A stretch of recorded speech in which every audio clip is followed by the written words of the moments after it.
Tiniyak ng Commission on Higher Education na hindi magtataas ang tuition fee sa mga state universities and colleges ngayong taon. Subalit, may ilang pribadong universidad pa rin ang magpapatupad ng tuition fee hike. Ang ulat mula kay Julius de Samburon.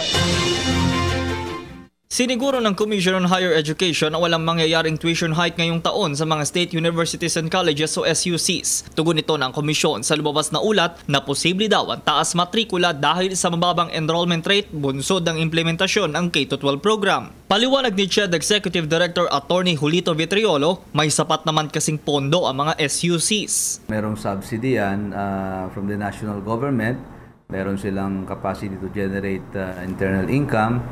So yung ating panawagan every year sa mga SUCs natin, kung maaari wag na silang magtaas ng tuition in order to help also the poorer students have access to quality higher education.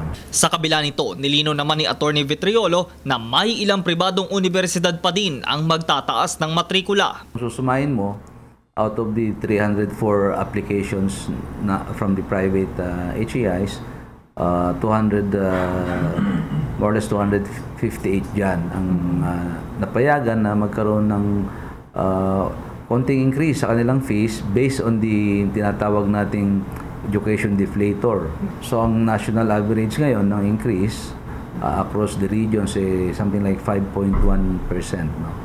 At bago ito aprobahan, dapat isaad at linawin daw muna ng mga pribadong paaralan kung ano ang dahilan ng tuition hike. Gayun din kung saan ito napupunta o nagagamit.